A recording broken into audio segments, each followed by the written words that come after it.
감사합니다. 어느 날 5살짜리 남자아이와 엄마가 마트를 가게 되었습니다.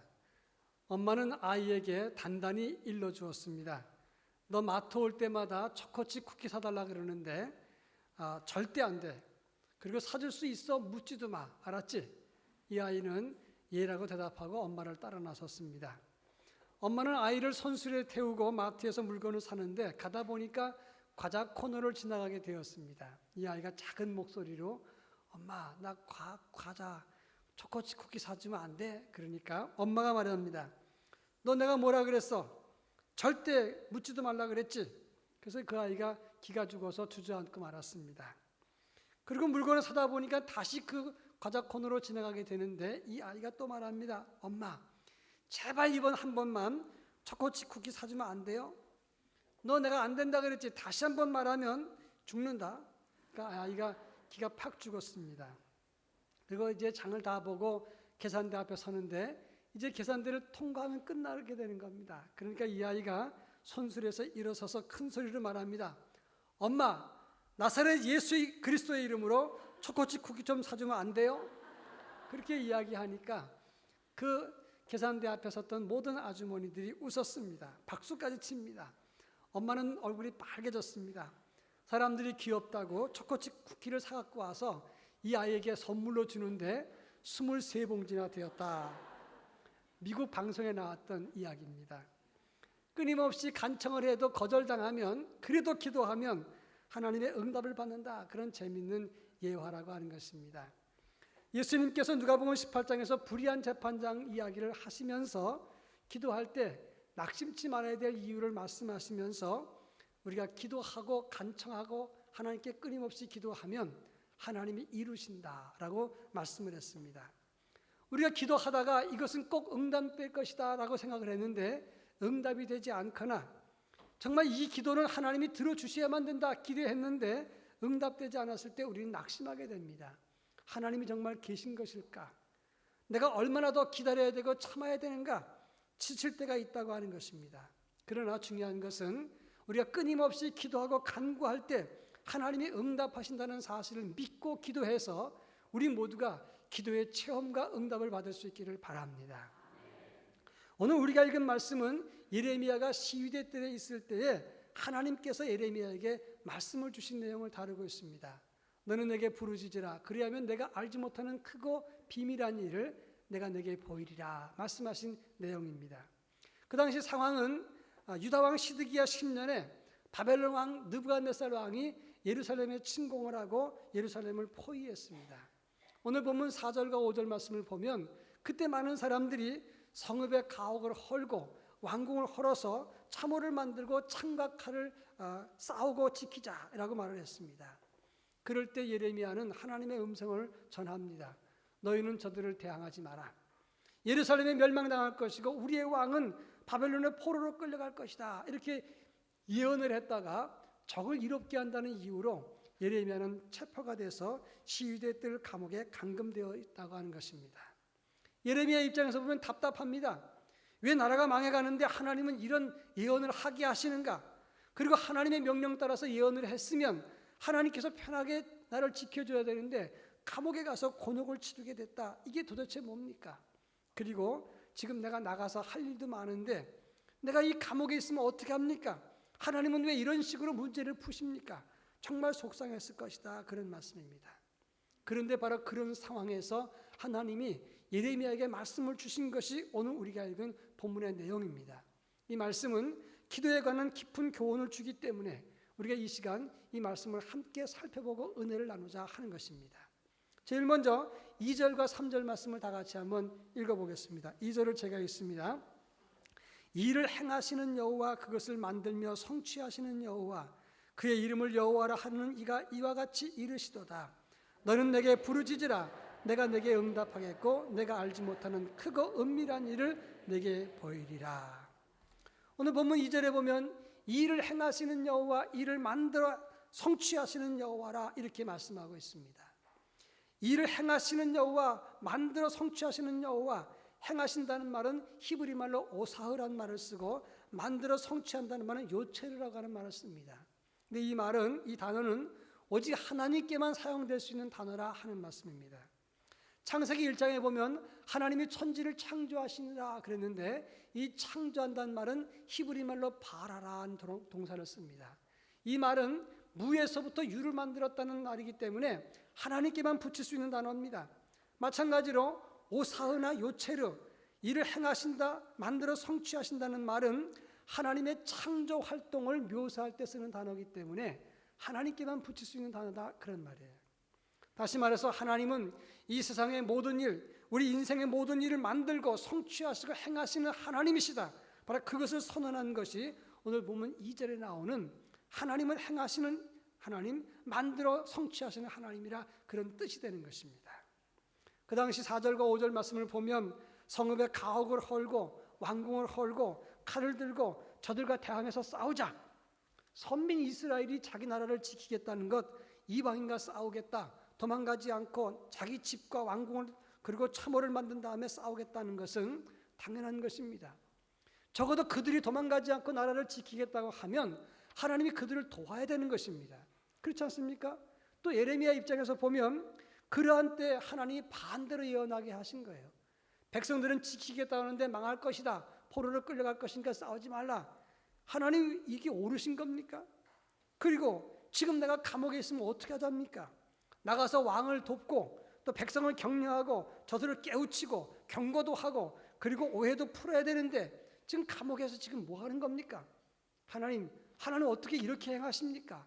이렇게 하나님을 향해서 말할 수 있다고 하는 것입니다.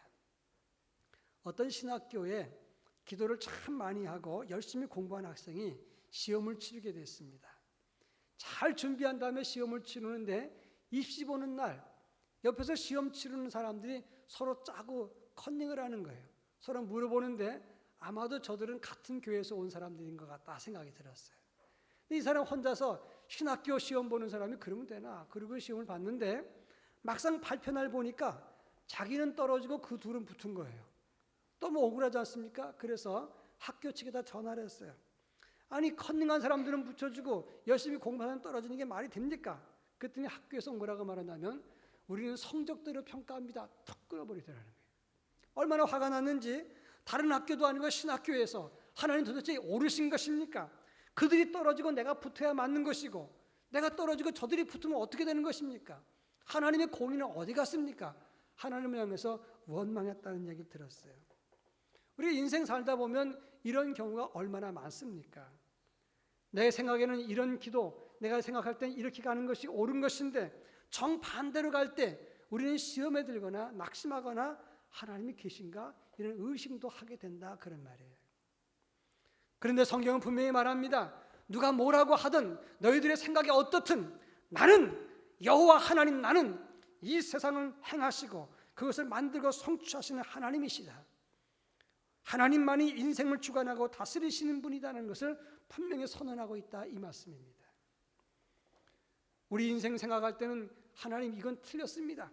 하나님이 잘못됐습니다. 이해가 안 됩니다. 그렇게 말할 수 있어요. 그런데 하나님 말씀하십니다. 누가 뭐라고 하든 너의 입장이 어떻든 이 모든 것을 주장하시는 것은 하나님이시다. 그러니 그 하나님을 의지하라. 성경은 말씀하고 있는 겁니다. 잠언 16장 9절에 보면 사람이 마음으로 자기 길을 계획할지라도 그 걸음을 인도하시는 분은 하나님이시다라고 말씀하고 있습니다. 이사야 55장 9절에 보면 이는 하늘이 땅보다 높음같이 내 길은 너희의 길보다 높으며 내 생각은 너희 생각보다 높음이니라 라고 말씀하고 있습니다. 하나님의 생각이 우리 생각보다 크다는 사실을 여러분 믿으시기 바랍니다. 우리의 생각이 아무리 옳아도 하나님 생각이 더 옳다는 것을 아셔야 됩니다. 지금 내가 기도한 거 응답이 없다고 하나님이 안 계신 겁니까? 그렇지 않아요. 응답이 없다고 하나님이 안 계신 것 아닙니다. 그리고 지금 응답을 못 받았다고 해서 영원히 응답 못 받는 것도 아닙니다. 지금 내 생각이 옳다고 해서 그 생각이 영원히 옳은 것도 아니라 이 말씀이에요. 2003년에 나왔던 영화 중에서 브루스 올마이트라고 하는 영화가 있어요. 아주 참 재미있는 코믹한 영화인데 버팔로에 있는 지방 방송국에 리포터로 활동했던 브루스라고 하는 사람이 있습니다. 이 사람이 짐 캐리가 그 역을 하고 나왔었어요. 근데 그 사람은 영화 방송국의 앵커 자리가 나왔는데 그 자리를 얻기 위해서 부지런히 노력을 하는데 약삭발랐던 에반이라는 사람이 그 자리를 차지하고 자기는 직장에서 쫓겨납니다. 그래서 이 브루스는 하나님을 향해서 원망합니다. 불평을 합니다. 하나님 이 정도밖에 못하십니까? 하나님을 향해서 화를 냅니다. 그래서 하나님이 그를 직접 찾아오세요. 그래서 찾아오시는 하나님 역으로는 모건 프리먼이 그 역을 맡았는데, 하나님이 오셔서 하는 말이 나 이제 너무 피곤해서 쉴란다.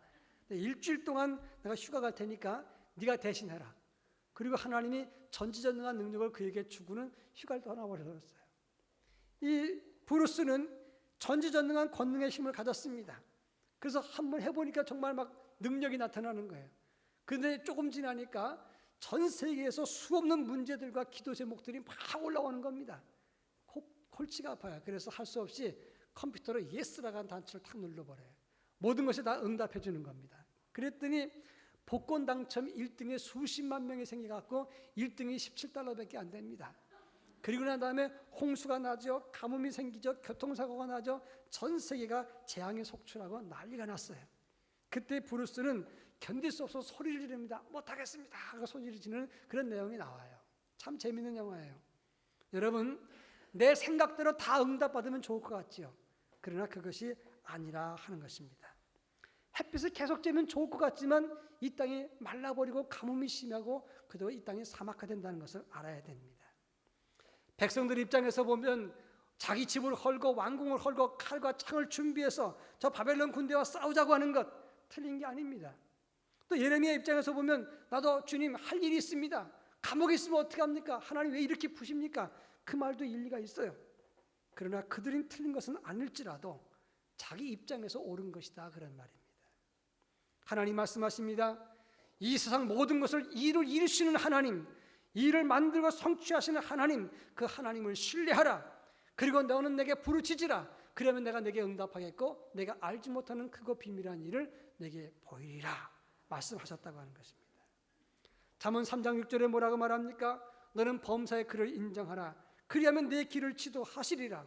여호와를 신뢰하고 그 명철을 내 명철을 의지하지 말라. 성경이 분명히 말씀하고 있습니다. 제가 얼마 전에 9.11 테러 때 쌍둥이 빌딩에서 살아나신 분 간증을 읽어본 적이 있어요. 이 간증하신 분이 100층에 있었답니다. 그런데 갑자기 테러를 당해서 위기의 상황이 되니까 런어웨이 그래서 탈출하라 도망가라 이런 소리가 들렸어요. 엘리베이터를 가봤더니 엘리베이터 작동이 안 됩니다. 100층에서 내려오려고 그러는데 계단에서 내려오려고 하는데 두려움과 공포 때문에 발이 움직이지 않는 거예요.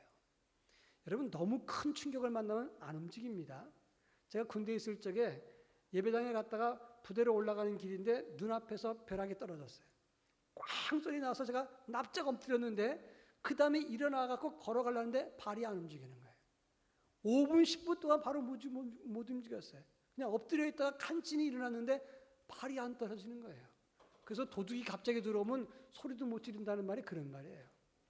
근데 지금 9.11 테러 쌍둥이 빌딩에서 테러를 만났는데 100층에서 어떻게 내려갑니까? 발이 안 떨어지는 겁니다.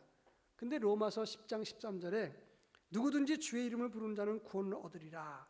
그 말씀이 생각나가지고 예수 이름 부르면서 뛰어내려왔다는 겁니다. 만나는 사람들에게 예수 이름을 부르십시오. 하나님을 찾으십시오. 막 이러면서 50분 동안 내려왔는데, 그런데 그때 내려오다가 화염이 있고 무너지고 막 그러는데 그때마다 예수 이름 부를 때 그 화염이 피해가더라는 거예요. 그리고 길이 보이더라는 겁니다. 그래서 그분들이 일행이 다 건물 바깥으로 나왔는데 나오자마자 건물이 붕괴돼 버렸어요.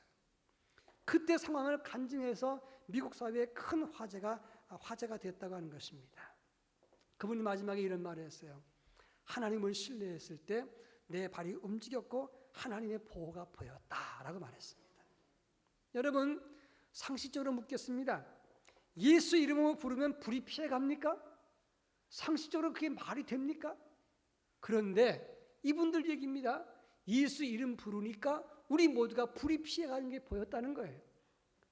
그래서 우리의 상식과 하나님의 방법은 다르다 이 말씀입니다. 오사의의 하나님, 요체르의 하나님, 그 하나님을 인정하고 찾을 때 하나님께서 우리의 응답해 주신다 그 말씀입니다. 이런 주님의 역사를 체험할 수 있기를 축원합니다. 그렇다면 하나님이 어떤 분이신가? 6절 말씀에서 우리 교훈을 주고 있습니다. 6절 다 같이 한번 읽어보겠습니다. 그러나 보라, 내가 이 성읍을 치료하며 고쳐 낫게 하고 평안과 진실이 풍성함을 그들에게 나타날 것이며, 7절 제가 있습니다.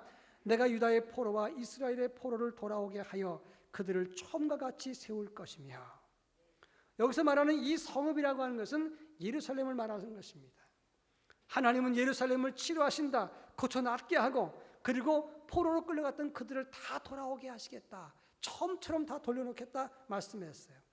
그런데 여기서 하나님이 예루살렘을 치료한다, 치료라고 하는 말은 히브리 말로 아루카라고 하는 단어를 씁니다. 이 말은 무슨 말이냐? 여호와 라파가 아니라 아루카입니다. 이 아루카는 상처 부위가 돋아나고 새살이 난다, 그런 뜻이에요.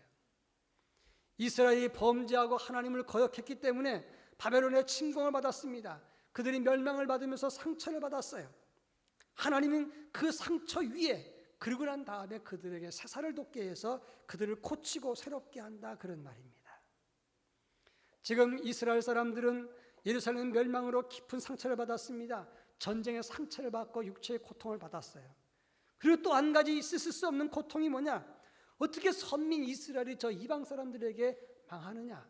심리적 영적인 패닉 상태에 들어갔다는 것입니다.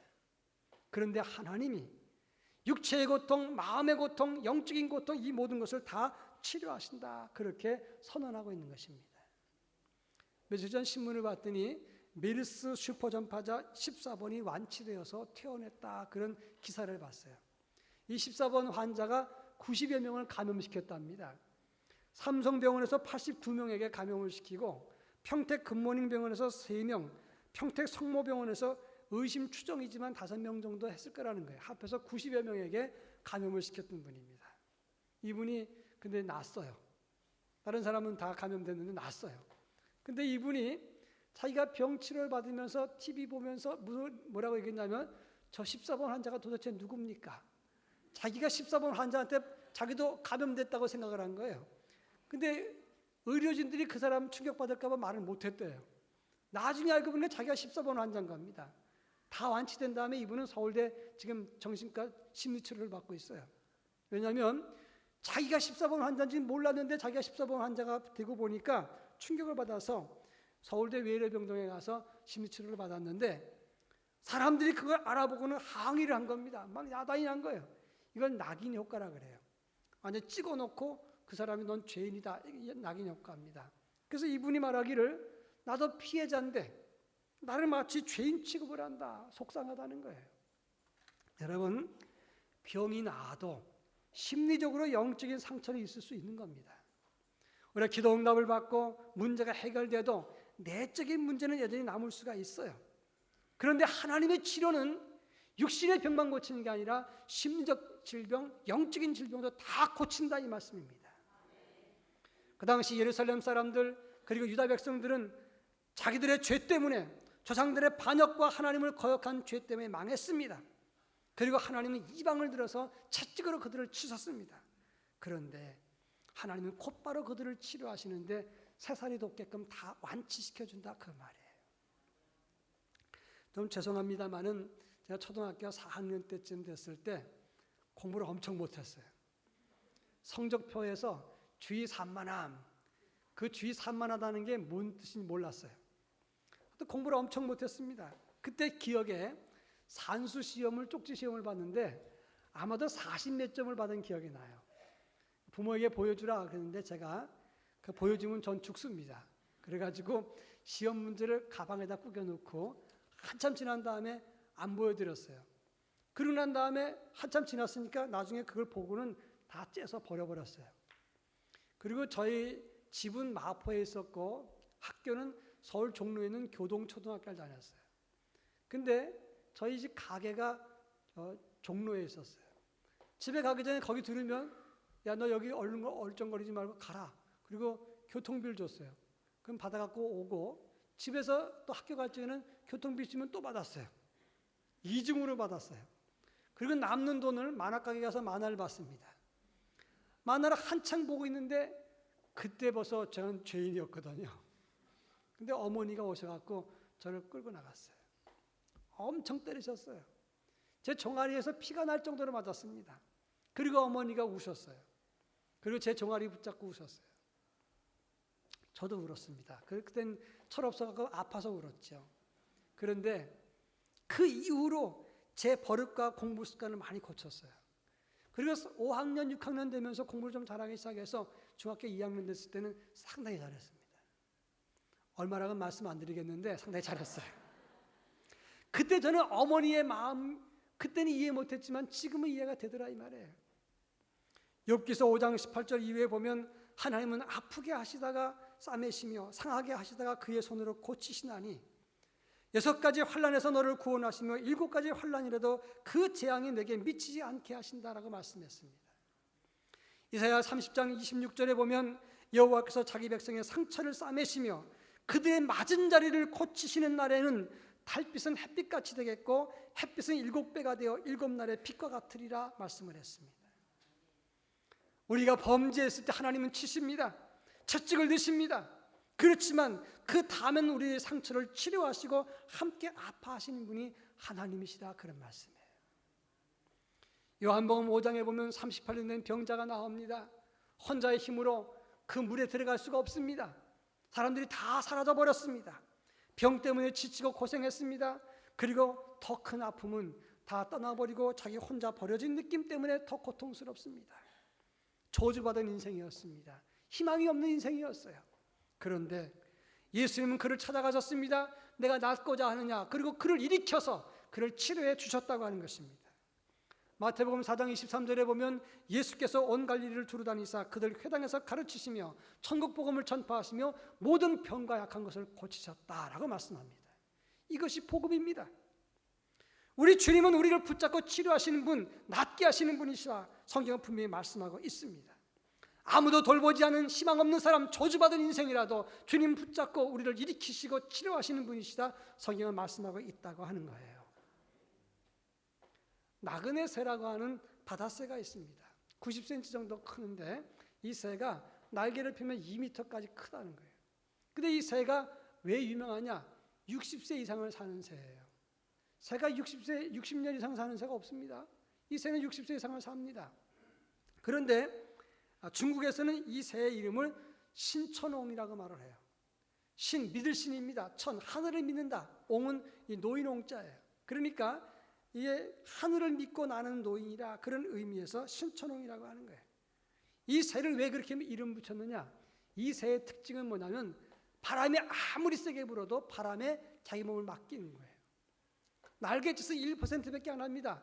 99%는 하늘에 몸을 맡기기 때문에 오래 살아요. 스트레스를 안 받아요. 아무리 센 바람이 불어도 그 바람에 몸을 맡기기 때문에 건강하고 오래 사는 거예요. 제가 왜 이 말씀을 드리는 거 하니? 우리가 하늘에 우리의 몸을 맡기면 그를 의지할 때 하나님이 우리를 도와주십니다. 시편 37편 5절에 보면 내 길을 여호와께 맡기라 그를 의지하면 그가 이루시고라고 성경은 말씀하고 있습니다. 지금도 우리를 치료하신 하나님, 우리를 보호하시는 하나님, 가장 선한 길로 인도하시는 하나님, 그 하나님을 의지할 때 우리의 문제가 해결됩니다. 우리의 문제가 사라집니다. 우리를 치료하십니다. 이 사실을 믿으시라 이 말씀이에요. 마지막 세 번째, 하나님은 9절 말씀에서 이 성읍이 나의 기쁨의 이름이 된다고 말씀하고 있습니다. 9절 말씀을 다 같이 읽겠습니다. 9절 이 성읍이 세계 열방 앞에서 나의 기쁜 이름이 될 것이며 찬송과 영광이 될 것이요 그들은 내가 이 백성에게 베푼 모든 복을 들을 것이요 내가 이 성읍에 베푼 모든 복과 모든 평안으로 말미암아 두려워하며 떨리라. 아멘. 여기서 말하는 이 성읍은 예루살렘 성을 말하는 것입니다. 근데 그 예루살렘 성이 나의 기쁜 이름이 될 것이다 라고 말했어요. 한마디로 말하면 내 기쁨이다 그런 뜻이에요. 어떻게 해서 이런 일이 생기는가? 한마디로 말하면 이겁니다. 그들이 하나님께 간절하게 기도하니까 하나님이 응답해 주시고 그들을 치료하시고 그들을 회복시켜 줍니다. 그래서 그들이 그 은혜를 받고 하나님의 이름을 자랑하고 간증하니까 사람들에게 하나님 증거를 하게 되고 사람들이 하나님께 영광을 돌리니까 너희가 나의 기쁜 이름이 된다 그런 뜻이에요. 이걸 정리하면 너희가 기도하면 응답을 받고 그 기도하는 것을 응답받은 것을 간증하고 자랑할 때 하나님의 영광이 드러나니까 너희는 나의 기쁨이 된다 그런 뜻이에요. 저는 결혼 33년 차입니다. 저희 결혼에 주례하신 분이 온태원 목사님이라고 총회 군목부 총무로 오래 하신 분이에요. 이분이 저를 총회 때 만나게 되면, 제가 전도사 때는 그러지 않다가 제가 총회에서 이렇게 활동을 하고 하다 보면 이분이 저를 그렇게 자랑스럽게 생각하면서 사람들 앞에 이 황 목사 내가 주례했다고 얘기를 해요. 얼마나 자랑스러워 하시는지 몰라요.